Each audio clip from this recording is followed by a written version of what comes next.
So let's now talk about President Trump's latest deadline that has ended 7:30 p.m. IST last evening on Monday, and that the United States naval blockade of the entire Strait of Hormuz has now come into effect. The move, which is naturally set to send shockwaves across the entire energy markets, and that is something that all of the global powers, including India, will be watching very, very closely. So President Trump has already issued a warning to the Iranians just before the blockade that came into effect. And let's get you a basic understanding how this blockade seems to be actually working. Because this is something what President Trump has said in his warning, saying that Iran's navy is now laying at the bottom of the sea, saying that when it comes to Iran's military might, that has been severely degraded. Now, what he says that what we are not hit till now are their fast attack ships. But if there is any misadventure on part of Iran, and if they come close to our blockade, then they will be immediately eliminated. That seems to be the latest threat and warning that has now come in from President Trump. He's also made it clear that America will not allow Iran to blackmail the rest of the world, citing when it comes to its monetizing of the Strait of Hormuz, charging millions of dollars for the release and the safe passage of every ship and every tanker.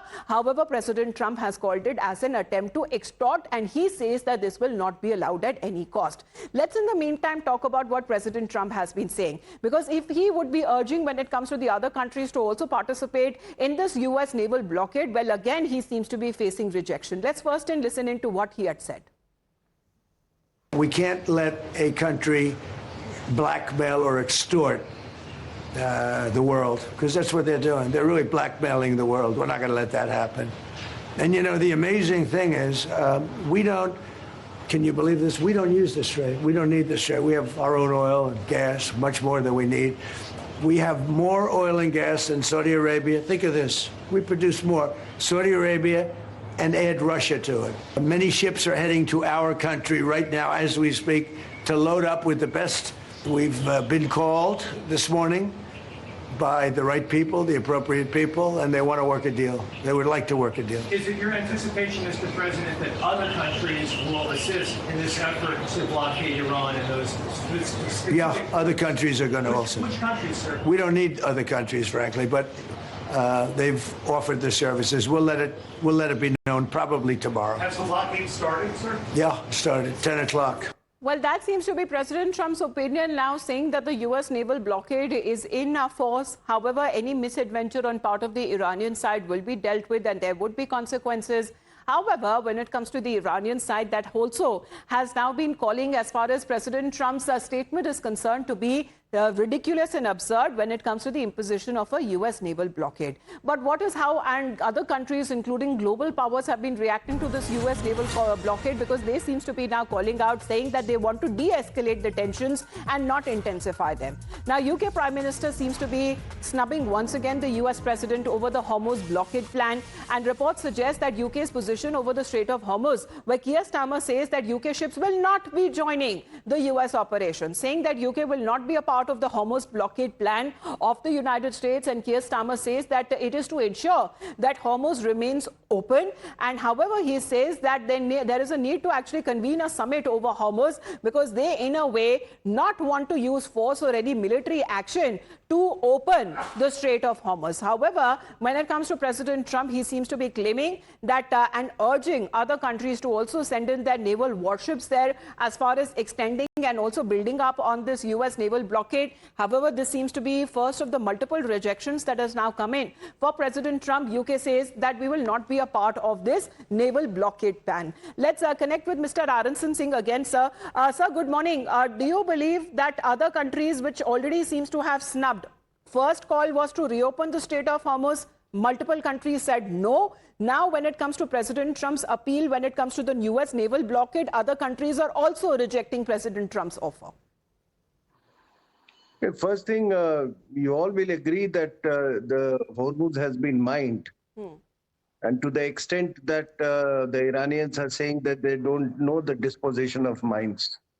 Now, that is a very dangerous situation.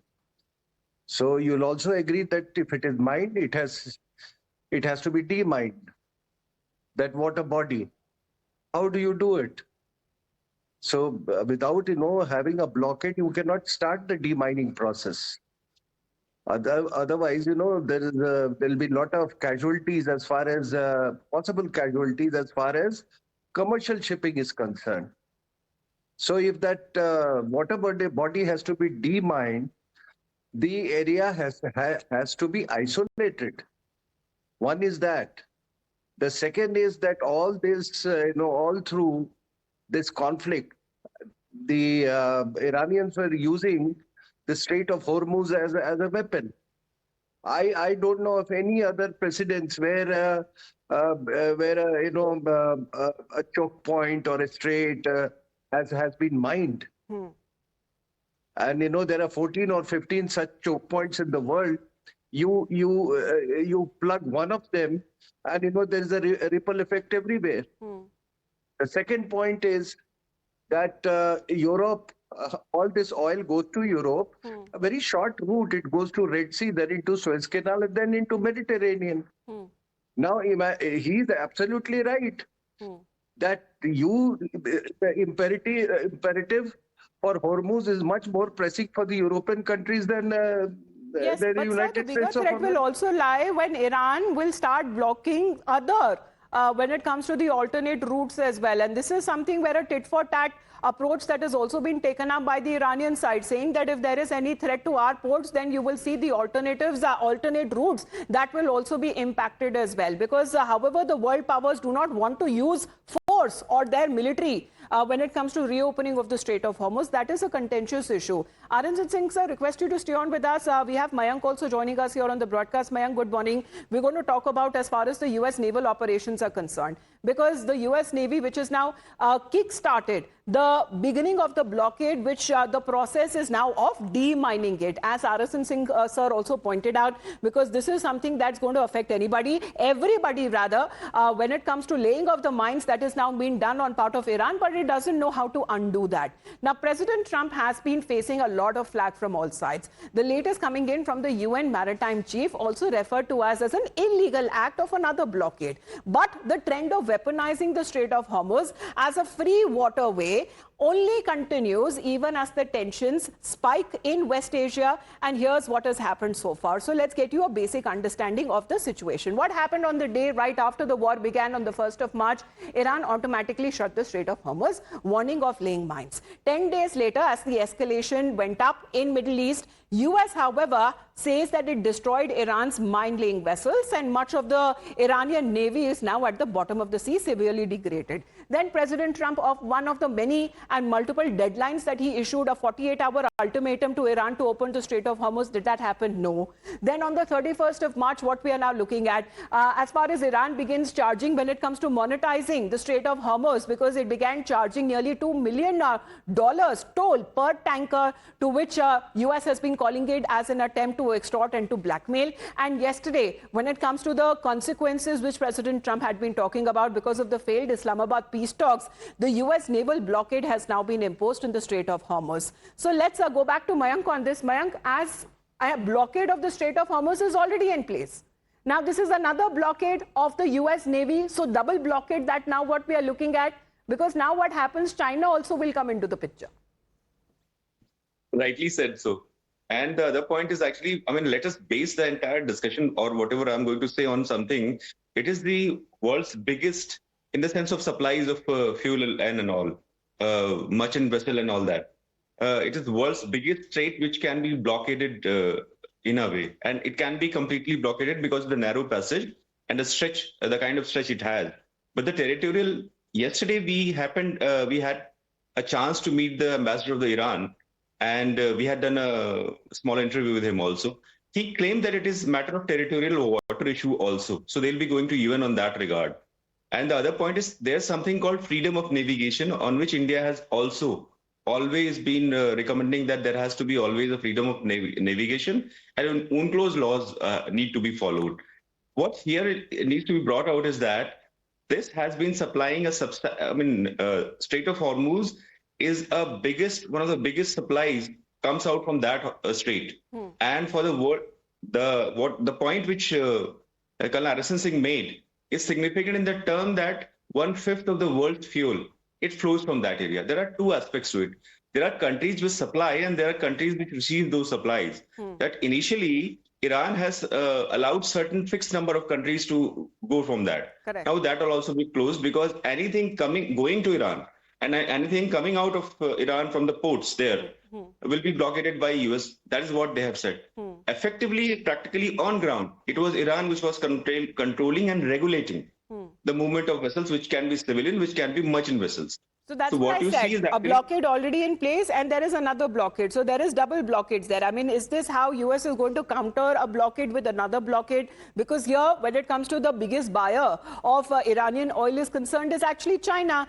And China has come in the picture to suggest that if bilateral relations with Iran is hampered, this is something that, as far as any interference on part of the US side, is China now saying is not acceptable and will not be tolerable. This is where the situation actually gets tricky. As Mayank also stays with us, we talk about the war games that, however, continue. President Trump says that the US will do whatever it takes to the extent to ensure that Iran does not have access to nuclear weapons. Now, Strait of Hormuz and nuclear weapons, this seems to be the topmost issues and the sticking points there as to why the United States believe that the Islamabad peace talks failed, because Iran was not accepting its terms and conditions.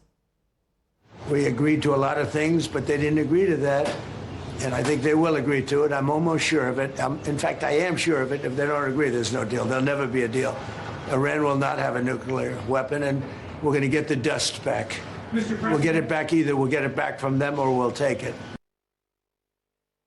Now, there is a lot of uncertainty because if there are other and second round of direct talks, if may happen between the US and also from the Iranian side, where exactly, that is also not clear. But however, President Trump seems to be optimistic that Iran would be, in a way, forced to accept its terms and conditions. Let's, in the meantime, talk about certain reports there, because there are reports of a Chinese tanker that is now coming in, which is situated and located near the Strait of Hormuz, seems to be moving forward despite the US naval blockade.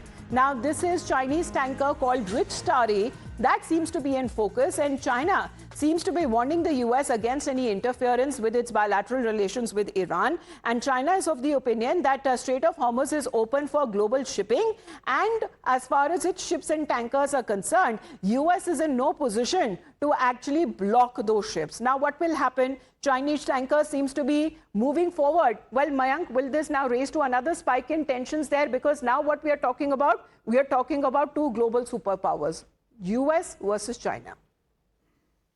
Interestingly, the point is you have already brought out almost 90% of the supplies which passes through these areas go to China, and Iran is one of the biggest suppliers to China, and I mean it can be evaluated up to 90% as the researchers tell. So it becomes incumbent upon China so that the flow of energy and fuel from whichever sources are there, they remain perennial or continue to be there. And remember, it is called the manufacturing factory of the world. So, and India is also one country which is suffering because the regulation of the movement there. And so that brings out the significance for at least China, the way the fuel is there. And in that regard, also helium aspect needs to be brought out, which helps in the manufacturing or storage of chips, which are used by everything right now. In the modern world, modern era technology, those things are important. So for China, it becomes really, really very important, even more important in the sense of fuel security and energy. That, puts India in a situation there. Of course, it is on a tightrope walk that now what we are looking at as far as having good relations with Iran, having good relations with Israel and US. Now, after these two blockades that have now come into force, it is being said that at least one or two more Indian tankers may also pass safely when it comes to the Strait of Hormuz. However, we are awaiting confirmation on that update. But will China now come actively into the picture? Because for now, it seems to be playing the behind-the-scenes role. And now China is of the opinion that the Strait of Hormuz should be open for global shipping. The US naval blockade, as far as China is concerned, it has issued this warning to the United States over its naval blockade of the Strait of Hormuz, calling for the respect for existing trade and energy agreements with Iran. Beijing says that its ships will, however, continue to operate in the region and has stressed that the Strait of Hormuz remains open for Chinese commercial movement. Now, the Chinese defense minister has also cautioned against any interference in China's bilateral ties with Iran, as their foreign ministry has urged all parties to maintain stability and to avoid escalation in the region. Now, even as the United States has certainly in a way climbed down from its earlier offensive and has maintained that there will be no issues for neutral vessels, the United States could actually essentially choke Iran's crude oil exports, and this could have a major ramification across West Asia. What are we looking at as far as crucial Iranian ports are concerned? Because let's get you that understanding through a map. This is the Persian Gulf, this is the Strait of Hormuz, and these are the Iranian ports where there is extensive trading that happens. Now, this is the blockade where Iran has already imposed on the Strait of Hormuz, and there somewhere down the line we are now looking at the presence of the US Navy as well. So any movement here across this region is now being effectively blocked on part of the United States. But again, it is all about scrutiny. It is all about countries having good or bad relations either with Iran or either also now with the United States of America. Because that actually puts India in this position of a rare country that seems to be finding itself on the good side of the good books of both of the nations which are currently at war.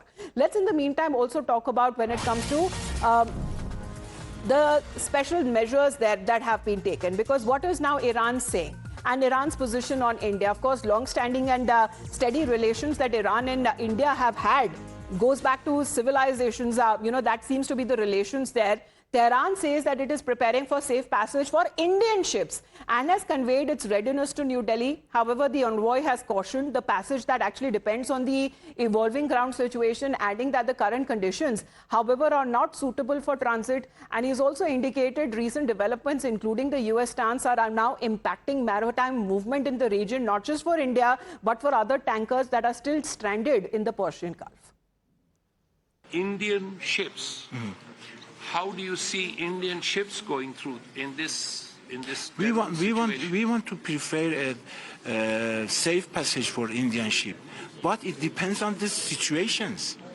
It depends on the situation, and we announced to the Indian government we are ready. But you know that from last night up to now, they have some stance from the Mr. Trump, and I think that the situation is not prepared and it's not suitable for the passage now.